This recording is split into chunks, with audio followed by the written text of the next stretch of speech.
பாருங்க, ரொம்ப சுவையான மைதா மாவில் அல்வா பண்ணியிருக்கோம். இந்த அல்வா எப்படி செய்யலான்றதையும் அதுக்கு தேவையான பொருட்களையும் பார்க்கலாம். இந்த அல்வா செய்யறதுக்கு ரொம்ப ரொம்ப ருசியாக இருக்கும். இப்போ நம்ம லீவில் வீட்டில் இருக்கிறதுனால இதையும் செஞ்சு பார்க்கலாம். இதுக்கு பதம் கிடையாது, எதுவுமே கிடையாது. நம்ம போட்டு நல்லா கலர்றது மட்டும்தான், எந்த கம்பி பதம் அப்படி இல்லைன்றதுனால ரொம்ப எளிமையானதாக இருக்கும் செய்யறதுக்கு. இந்த எளிமையான சுவைமிக்க மைதா அல்வா எப்படி செய்யலான்றத வாங்க வீடியோக்குள்ள போய் பார்க்கலாம். Welcome to Isaac creations. இன்னைக்கு நம்ம மைதா மாவுல அல்வா செய்ய போறோம். அது எப்படி செய்யலான்றதையும் அதுக்கு தேவையான பொருட்களையும் பார்க்கலாம். மைதா மாவுக்கு சர்க்கரை பாத்தீங்கன்னா 1:1.5 அந்த அளவுக்கு இருந்தா போதும். இங்க பாருங்க, மைதா மாவு இது 1 டம்ளர் எடுத்திருக்கேன். இது எப்படின்னு பாத்தீங்கன்னா உங்களுக்கு தெரியும், ஒரு மாதிரி நீத்த மாதிரி இருக்கு பாத்தீங்களா. இது நேத்தி கரைச்சி வச்சிருக்கேன் 1 டம்ளரை. அந்த கரைச்சதை 1:2 தண்ணி ஊத்தி நல்லா கரைச்சி எடுத்து வச்சிருக்கேன். கரைச்சது ஒரு நாள் பூரா ஃபுல்லா புளிக்க வைங்க. புளிக்க வைக்கும் போதுதான் அதோட டேஸ்ட் ரொம்ப நல்லா இருக்கும். அதனால இது நேத்தி செஞ்சது இன்னைக்கு புளிச்சு இப்படி நல்லா ஒரு மாதிரி கிடைச்சிருக்கு. பாருங்க, தேவையான அளவு முந்திரி பருப்பு, வெள்ளரி பாருங்க. என்கிட்ட முந்திரி பருப்பு மட்டும்தான் இருக்கு, அதனால முந்திரி பருப்பு மட்டும்தான் போட போறேன். ஏலக்காய் பொடி பண்ணது பாருங்க. வானல காய வச்சு கொஞ்சோண்டு முந்திரி பருப்பு, கொஞ்சோண்டு 1 ஸ்பூன் நெய் விட்டுருக்கேன். அதுல முந்திரி பருப்பை நல்லா செவர எடுத்து வச்சுக்கலாம். பாருங்க, நல்லா செவர எடுத்துட்டு செஞ்சுட்டு எடுத்து வச்சிடலாம். பாருங்க, நெய்யை வறுத்து நெய்யில முந்திரி பருப்பை எடுத்து வச்சிட்டோம். இப்ப ஒரு 1.5 டம்ளர் சர்க்கரை எடுத்து வச்சிருக்கேன். அதுல ஒரு 1/2 டம்ளர் மட்டும், 1/4 டம்ளர் மட்டும், அதை மட்டும் கொஞ்சம் தண்ணி ஊற்றி கொதிக்க வச்சுக்கலாம். இதுக்கு சும்மா ஒரு கால் டம்ளர் சர்க்கரையை கொஞ்சம் ஒரு 1/4 டம்ளர் அது முழுகிற அளவுக்கு மட்டும் தண்ணி ஊற்றி நல்லா கொதிக்க வைக்கலாம். ஏன்னா ரொம்ப தண்ணி ஊற்றிங்கன்னா அது நமக்கு தான் கிளறது ரொம்ப லேட் ஆகும். அதுக்காக தான் கம்மியாக தண்ணி ஊற்றணும் அப்படின்னு சொல்றது. இதுக்கு தனியாக பதம்லாம் எதுவுமே தேவையில்லை. ஆனால் என்ன செய்ய போறோம்னா முழுக்க தேங்காய் எண்ணெயில் செய்ய போகிறோம். அது மட்டும்தான். இது நல்லா கொதிக்கட்டும். இந்த ஒயிட் சக்கரை போட இஷ்டப்படுறவங்க ஒயிட் சக்கரை போடுங்க. அப்படி இல்லைன்னா நாட்டு சக்கரை போடுறதா இருந்தாலும் நாட்டு சக்கரை போட்டு கூட செய்யலாம். டேஸ்ட் ஒன்றும் மாற்றம் இருக்காது. பாருங்க, இப்போ இத நல்லா கொதிக்குது. இதை கொஞ்சம் கொஞ்சமா விடலாம். வேகமா விடாதீங்க, அப்படியே டக்குன்னு கொட்டிடக்கூடாது. கொஞ்சம் கொஞ்சமா நல்லா கலக்கிட்டு கொஞ்சம் கொஞ்சமா விடுங்க. இப்ப நம்ம இதை கைவிடாம கிளறுங்க. எந்த காரணத்தை கொண்டும் கை விட்டுறாதீங்க. கை விட்டீங்க அப்படின்னா அடியில புடிச்சிரும். அது கைவிடக்கூடாது. அடுப்பும் ரொம்ப பெருசா எரியக்கூடாது. ஸ்லோ ஃபிளேம்ல வச்சு, மீடியம் ஃபிளேம்ல வச்சு எரிய விடுங்க.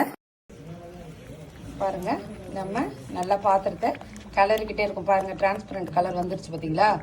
அது மாதிரி நல்லா பாத்திரத்தை கிளறிக்கிட்டே இருங்க. கிளறிக்கிட்டே இல்லை அப்படின்னா அது அடியில பிடிச்சிற வாய்ப்பு ரொம்ப அதிகம். அதனால நல்லா கிளறி விடலாம். அடுப்பை ரொம்ப பெருசா மட்டும் எரிய விட்டுறாதீங்க, பட்டுன்னு அடியில பிடிச்சிரும். கொஞ்சம் நிதானமா கிளறி விடுங்க.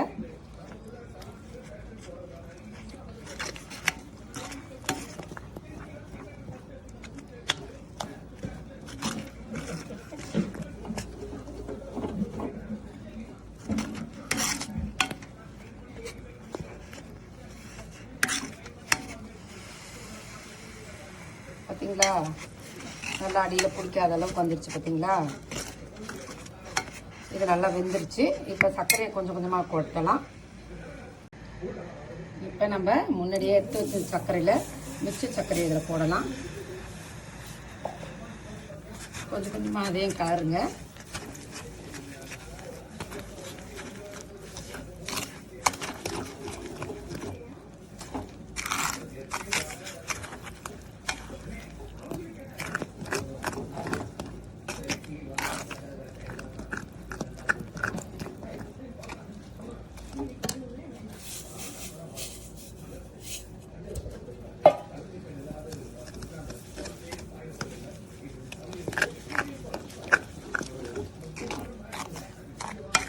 எந்த காரத்துக்கு பெருசா மட்டும் அடுப்பு வச்சிடாதீங்க.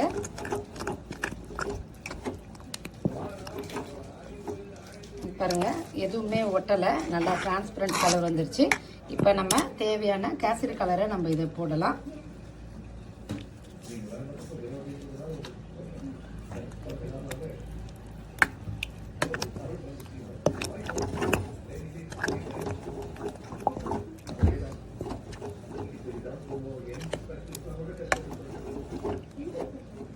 கலர் பாருங்க, இந்த கலர் பிடிச்சா ஓகே, இல்லைன்னா இன்னும் கொஞ்சம் கலர் போட்டுக்கலாம்.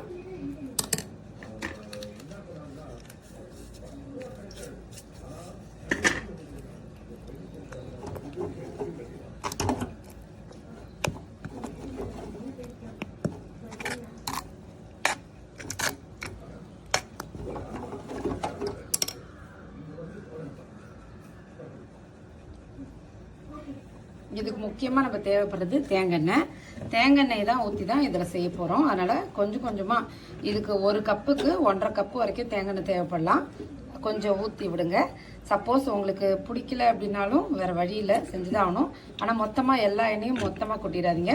ஒரு 2 ஸ்பூனாக கொட்டிட்டு கலரிக்கிட்டே இருந்தோன்னா மேலே கொஞ்சம் வந்துடும். நம்ம சமைச்சு முடித்த பிறகு வந்துடும். ஆனாலும் அது முடிகிற வரைக்கும் நம்ம அடியில் பிடிக்காத அளவுக்கு நல்லா கிளறிக்கிட்டே இருக்கணும். அந்த எண்ணெய் எல்லாமே உள்ளே வாங்கிட்டு திரும்ப வெளியே விடுற வரைக்கும் நம்ம கிளறணும்.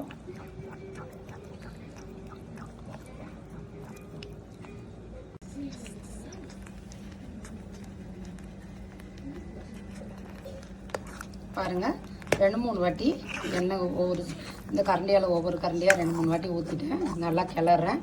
இன்னும் கலர் இன்னும் கொஞ்சம் சேஞ்ச் ஆகணும். பாருங்க, கலர் சேஞ்ச் ஆகலை. பாத்திரத்தில் ஒட்டாமல் சுண்ட சுருள வரணும். இது பாருங்க, பாத்திரத்தில் தான் ஒட்டியிருக்கு, இன்னும் சுண்ட சுருள வரல. அந்த அளவுக்கு நம்ம நல்லா கிளறணும். அல்வானால இப்படிதான் கிளறே தான் ஆகணும், வேறு வழி இல்லை.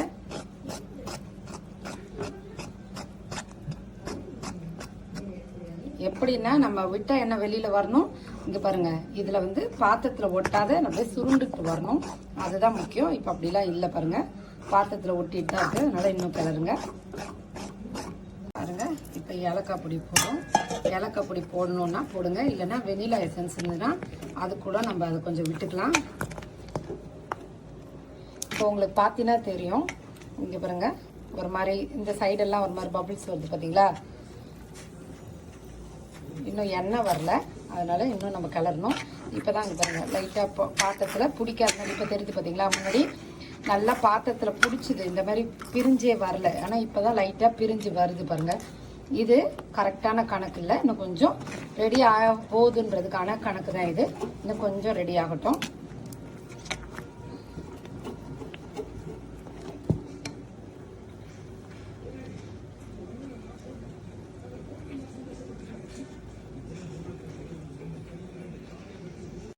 பாருங்க, இப்போ பாருங்க எப்படி சுத்துது பார்த்தீங்களா. பாத்திரத்தில் ஒட்டாமல் சுத்துது பாருங்க. இதை மாதிரி நல்லா சுத்தணும்.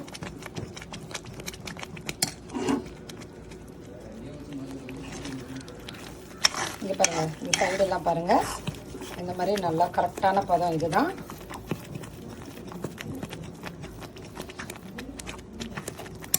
இப்போ நம்ம வறுத்து வச்ச முந்திரி பருப்பை இதில் போட்டுடலாம்.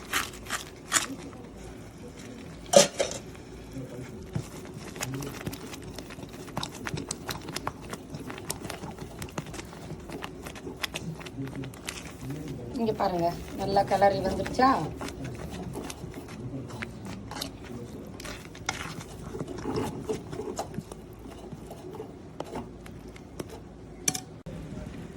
பாருங்க எப்படி இருக்கு பாத்தீங்களா. ஒரு மாதிரி கண்ணாடி மாதிரி இருக்கு பாருங்க. அதுதான் இதோட பதம். இப்ப சரியாயிடுச்சு. நீங்க இப்படி ஊத்தும் போது இங்க பாருங்க, இதை பாருங்க, இப்படி கரெக்டா விழணும். இப்படி விழுந்துச்சுன்னா கரெக்டு அப்படின்னு அர்த்தம். சப்போஸ் ஒழுங்கா விழ தொப்புன்னு விழுந்துச்சு, இப்படி தொப்புன்னு விழுந்துச்சுன்னா அது சரியில்லை. இப்போ நம்ம அப்படியே மடிஞ்சு விழணும். நல்லா இப்படி மடிஞ்சு விழணும். இந்த பாருங்க, இப்படி மடிஞ்சு விழுது பார்த்தீங்களா. இதை மாதிரி மடிஞ்சு விழுந்தா கரெக்டு. இப்போ இது ரெடி ஆயிடுச்சு.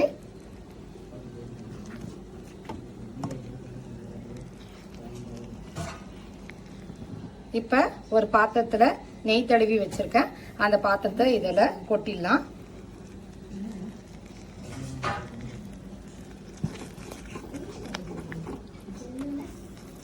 பார்த்தீங்கன்னா உங்களுக்கு தெரியும், முன்னாடி கொஞ்சம் முன்னாடி தள்ளி பார்த்தீங்கன்னா தெரியும். அது அப்போ எப்படி இந்த கலர் இருந்துச்சு, இப்போ எப்படி ஒரு கலரு எப்படி கண்ணாடி மாதிரி டிரான்ஸ்பரண்டாக தெரியுதுன்னு பாருங்க. இது இந்த பாருங்க ஒட்டலை. அதுதான் நல்ல அடிப்பு கனமான பாத்திரமா எடுத்துக்கோங்க. அதுதான் ரொம்ப சரியா இருக்கும்.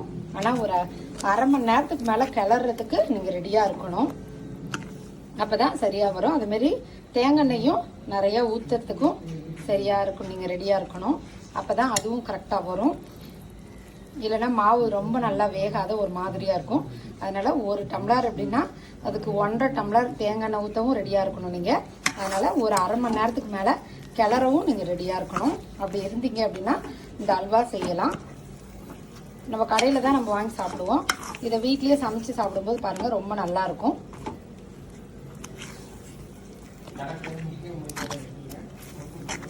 தேங்காய் உடம்புக்கு ரொம்ப ரொம்ப நல்லது.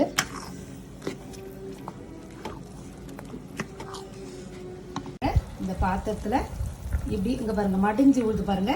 இதுதான் கரெக்டான வழி. இது மாதிரி மடிஞ்சு ஊழுதுன்னா நீங்க செஞ்ச விதமும் ரொம்ப சரியானதா இருக்கும். இத ஒரு பாத்திரத்துல கொட்டிட்டு நல்லா பருத்தி வச்சிருங்க.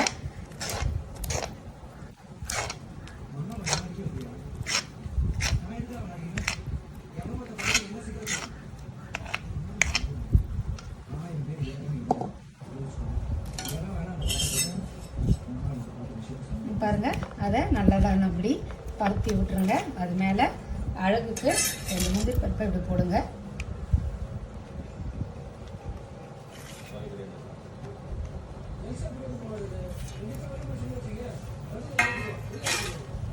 இங்க பாருங்க இதை அப்படியே இதை நல்லா ஆறட்டும்.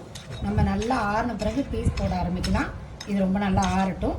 ஒருவேளை உங்களுக்கு ஒட்டாது. இதை நீங்கள் பாத்திரத்துலேருந்து எடுத்து வழிச்ச பிறகு இதில் ஊற்றினீங்கன்னா பாருங்கள் ஒட்டாது. அதுதான் ஏன்னா அவ்வளோ எண்ணெய் ஊற்றிருக்கோம் இல்லையா, ஒட்டாது. அதனால் இதை நல்லா பருத்தி விட்டுருங்க. சப்போஸ் உங்களுக்கு பிடிக்கலன்னா இப்படி சாய்ச்சி விட்டிங்கன்னா கூட சரியான அளவாக ஈக்குவலாக போயிடும். அது நல்லா ஆறட்டும். ஆறின பிறகு பீஸ் போடலாம். இப்போ இதை நல்லா ஆறிடுச்சு. இதை கொஞ்சம் கொஞ்சமாக நறுக்கிட்டு கட் பண்ணிவிட்டு காமிக்கிறேன். எல்லாத்தையும் நம்ம நறுக்கிட்டோம். கொஞ்சம் கொஞ்சமாக இப்படி எடுத்து காமிக்கலாம். நல்ல நல்லா ஆறின பிறகுதான் நறுக்குனா தான் நல்லா வரும். பாருங்க இப்படி ஸ்லைஸாக நறுக்கலாம். ரொம்ப சாஃப்டாகவும் இருக்கும். அதே சமயத்தில் தேங்காய் எண்ணெய் டேஸ்ட் ரொம்ப ரொம்ப நல்லா இருக்கும். இந்த வீடியோ பிடிச்சிருந்தா லைக் பண்ணுங்க, ஷேர் பண்ணுங்க, சப்ஸ்கிரைப் பண்ணுங்க. நன்றி, வணக்கம்.